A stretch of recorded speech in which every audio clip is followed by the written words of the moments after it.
अभी तक हम लोग जो है रिटायरमेंट का सब कुछ कंप्लीट कर चुके हैं रिटायरमेंट बेनिफिट में, ठीक है ना।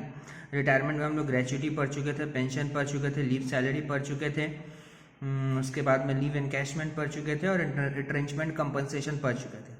अब हम लोग नया टॉपिक स्टार्ट करने जा रहे हैं, परक्यूजिट। सबसे पहले आपको ये बताएं कि परक्यूजिट का मतलब क्या होता है, what is the meaning of perquisite.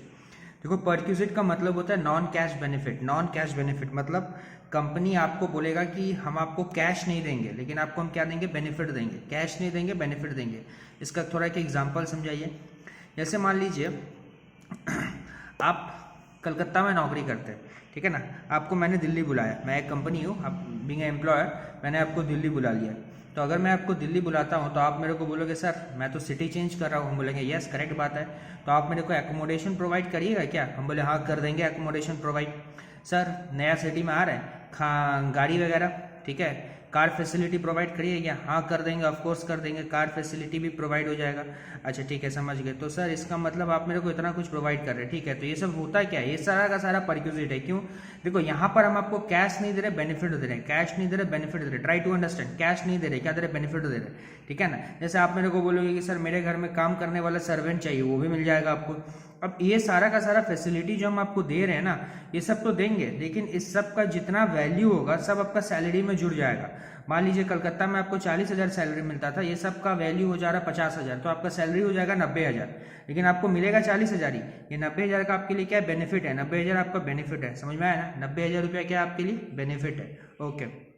तो परक्यूजिट का मतलब क्या होता है, perquisite indicate some extra benefit in addition to the amount that may be legally due by way of contract of service rendered. In modern time the salary package of an employ normally include, salary में क्या क्या रहता है, कभी सोचे हो क्या। Salary package में मॉनिटरी सैलरी रहता है। मॉनिटरी सैलरी का मतलब वो सैलरी जो कि आपको हाथ में मिलेगा, जो कि आपको हाथ में मिलेगा। परक्यूजिट रहता है लाइक हाउसिंग, हाउसिंग रहता है, कार रहता है। इंटरेस्ट फ्री लोन, दादा इंटरेस्ट फ्री लोन क्या होता है, कंपनी बोलेगा कि आपको मैं लोन दे रहा हूं लेकिन इंटरेस्ट नहीं ले रहा हूं। देखो बाहर से तुमको इंटरेस्ट लेना पड़ेगा, बाहर से तुम अगर लोन लेते हो तो तुमको इंटरेस्ट पे करना पड़ेगा। यहाँ बोलेगा लोन तो दे रहे हैं बट इंटरेस्ट फ्री है, ठीक है ना, या कम रेट है। बाहर में अगर 10% है तो हम आपको 6% देंगे, तो 4% का फायदा हुआ ना, वो 4% आपका क्या बन जाएगा, perquisite. It may be provided in cash, ये तो या तो कैश में मिलेगा या तो काइंड में मिलेगा। परक्यूजिट में arise in the course of employment और in the course of profession, ये या तो नौकरी के वक्त मिलता है या तो प्रोफेशन के वक्त मिलता है। If it arises a relationship of employer and employ then the value of perquisite is taxable as salary. सीधा सा बात है, अगर परक्यूजिट एम्प्लॉयर एम्प्लॉय को दिया जाता है तो ये कहाँ दिखाया जाता है, सैलरी में दिखाया जाता है।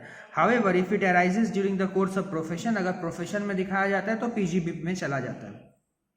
अब इसका कुछ कैटेगरी है। पहला कैटेगरी क्या है, कुछ कुछ परक्यूजिट तो सारा एम्प्लॉय के हाथ में टैक्सेबल है, सारा एम्प्लॉय के हाथ में टैक्सेबल है। कुछ कुछ परक्यूजिट जो होता है ये सिर्फ स्पेसिफाइड एम्प्लॉय के हाथ में टैक्सेबल होता है, और कुछ कुछ परक्यूजिट जो होता है वो एग्जेम्प्टेड परक्यूजिट है। फिर से याद रखना, कुछ कुछ परक्यूजिट जो होता है वो टैक्सेबल होता है ऑल एम्प्लॉय, सारा एम्प्लॉय के हाथ में, कुछ कुछ स्पेसिफाइड एम्प्लॉय के हाथ में, और कुछ कुछ एग्जेम्प्ट परक्यूजिट होता है। एक एक करके हम लोग पढ़ते हैं। अच्छा, सबसे पहले जो कि ऑल एम्प्लॉय के हाथ में टैक्सेबल है, इसमें क्या आता है, रेंट फ्री एकोमोडेशन। बोलो, आप अपने मुंह से बोलो। अभी हम आपको क्या सिखा रहे हैं, taxable in the hand of all employ, सारा एम्प्लॉय के हाथ में टैक्सेबल है। परक्यूजिट जो कि हर एम्प्लॉय के हाथ में टैक्सेबल है। पहला क्या, RFA, rent free accommodation, rent free accommodation, rent free accommodation. Next क्या है, accommodation at concessional rent, accommodation at concessional rent. फिर क्या है, एनी सम, अच्छा एकोमोडेशन एट कंसेशनल रेंट। अच्छा, रेंट फ्री एकोमोडेशन का मतलब क्या होता है, रेंट फ्री एकोमोडेशन का मतलब ये होता है कि आपको मैं रेंट मैंने घर तो दे रहा हूं लेकिन उस पर रेंट चार्ज नहीं हो रहा है। ये सब एक एक करके समझाएंगे, अभी अभी अभी नाम याद रखो बस। रेंट फ्री एकोमोडेशन, ये फर्निश भी आता है, अनफर्निश भी, ठीक है ना। Accommodation at concessional rent. फिर क्या आता है, any sum discharge any monetary obligation by employer would otherwise discharge, मतलब एम्प्लॉयर का कोई खर्चा एम्प्लॉय दे दे रहा, समझो ना यार। सॉरी एक सेकेंड, हाँ क्या बताने जा रहे हैं इसमें, कि मान लो कि ये खर्चा किसका है, खर्चा है एम्प्लॉय का, लेकिन दे कौन दे रहा है, एम्प्लॉयर। देखो ना, any sum discharge of any monetary obligation, मैंने कोई भी खर्चा है, किसका खर्चा है, एम्प्लॉय का खर्चा है, लेकिन दे रहा कौन, एम्प्लॉयर। समझ में आया बात। तो सबसे पहला क्या था टैक्सेबल में, रेंट फ्री एकोमोडेशन। फिर था एकोमोडेशन एट कंसेशनल रेंट।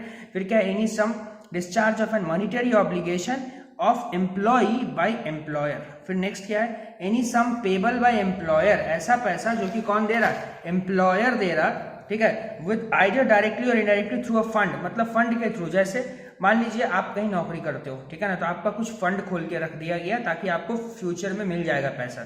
जैसे मान लिया हम नौकरी में नहीं है तो हम अपना फ्यूचर के लिए पैसा रखते हैं ना, तो हम खुद जमा करते हैं। मेरा नौकरी नहीं है, अगर मान ली तू नौकरी करेगा तो रिटायरमेंट के वक्त तेरे को एक मोटा रकम मिलेगा ना, कंपनी तेरे को एक मोटा पैसा देगा ना, उसके लिए कंपनी एक फंड खुलवा दिया है, कंपनी बोला हम जमा कर रहे हैं वहाँ पे, तो ये तो परक्यूजिटी हुआ ना, non cash benefit, cash benefit मिल रहा है। फिर नेक्स्ट तो वही बोला है कि फंड के थ्रू पैसा मिलना, लेकिन वो फंड में पैसा जमा कौन कर रहा है, एम्प्लॉयर जमा कर रहा है। फिर है एम्प्लॉय स्टॉक ऑप्शन स्कीम, मतलब कभी कभी क्या होता है, इशू किया जाता है शेयर्स, किसको, एम्प्लॉय को, शेयर्स इशू किया जाता है एम्प्लॉय को, बाहर वाला को नहीं, एम्प्लॉय को, तो वही हो गया। फिर मेडिकल फैसिलिटी, मेडिकल फैसिलिटी भैया परक्यूजिट में कैश नहीं देंगे लेकिन बेनिफिट देंगे, कैश नहीं देंगे लेकिन क्या देंगे, बेनिफिट देंगे। फिर नेक्स्ट क्या, फ्री और कंसेशनल टिकट्स वगैरह दिया, फ्री और कंसेशनल टिकट या कोई फ्रिंज बेनिफिट, हर एक को डिटेल में पढ़ा जाएगा। अभी जस्ट आपको हम नाम याद रखवाना चाहते हैं कि क्या क्या परक्यूजिट टैक्सेबल होता है, सारा एम्प्लॉय के हाथ में। कुछ कुछ परक्यूजिट टैक्सेबल होता है स्पेसिफाइड एम्प्लॉय, स्पेसिफाइड का मतलब समझ में आता है, मतलब अब स्पेसिफाइड एम्प्लॉय का डेफिनेशन है दादा, आपके पास अगर बुक हो तो you can check it that there is a definition of specified employ. तो पढ़ा दो ना, अभी नहीं यार, रुको ना यार, टाइम दो यार, सब समझाएंगे। अभी बस याद रखो कि taxable in hand of all employ में ये सब आता है, स्पेसिफाइड एम्प्लॉय में ये आता है। फिर एग्जेम्प्ट परक्यूजिट क्या है, तो दादा स्पेसिफाइड एम्प्लॉय के हाथ में क्या आता है, अरे स्पेसिफाइड एम्प्लॉय का डेफिनेशन नेक्स्ट वीडियो में आपको मिलेगा। अभी स्पेसिफाइड एम्प्लॉय में जान के रखो क्या क्या टैक्सेबल है। पहला सर्विस, किसका सर्विस, स्वीपर, गार्डनर, वॉचमैन और पर्सनल अटेंडेंट, समझ गए दादा। Next free concessional use of gas, electricity, energy, house hold consumption, समझ में आ रहा है, सब नाम याद रखो जो कि स्पेसिफाइड एम्प्लॉय के हाथ में क्या है, टैक्सेबल है, स्पेसिफाइड एम्प्लॉय के हाथ में टैक्सेबल है। नेक्स्ट फ्री और concessional educational facility, educational facility. Next use of motor car, use of motor car, ये सब टैक्सेबल है, स्पेसिफाइड एम्प्लॉय। लास्ट क्या है, एग्जेम्प्ट परक्यूजिट, याद रखना। पहला telephone facility provided at residence of employ, आपके घर में मतलब अरे एम्प्लॉय के घर में फोन का फैसिलिटी दिए, फोन का फैसिलिटी। अच्छा टेलीफोन तो पहले भी पढ़े थे, टेलीफोन अलाउंस नहीं, not telephone allowance, I am talking about telephone facility. Next telephone allow, वहाँ पे लिख लो तो एग्जाम परक्यूजिट के बगल में टेलीफोन अलाउंस फुल्ली टैक्सेबल होता है। अगर तुम अलाउंस पढ़े हो मेरे से तो तुमको पता होगा टेलीफोन अलाउंस फुल्ली टैक्सेबल होता है।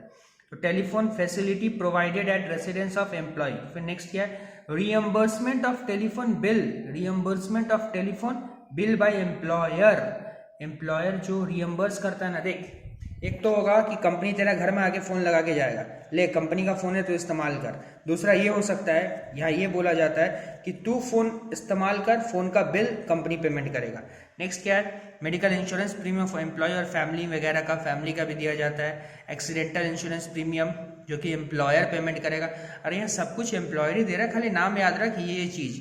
Next employer contribution to staff group insurance scheme, एक ग्रुप इंश्योरेंस होता है, ग्रुप इंश्योरेंस मतलब ग्रुप में इंश्योरेंस करवाया जाता है। ये सब एग्जेम्प्ट है, ये सब परक्यूजिट कभी भी टैक्सेबल होने वाला नहीं है। नेक्स्ट ट्रेनिंग रिफ्रेशर, ट्रेनिंग वगैरह अगर तुमको करवाया जा रहा, तुम किसी कंपनी में नौकरी कर रहे हो, तुमको क्या करवाया जाएगा, ट्रेनिंग, तो वो भी एग्जेम्प्ट परक्यूजिट है। नेक्स्ट अच्छा use health club, sports similar मैंने हेल्थ क्लब वगैरह सबका।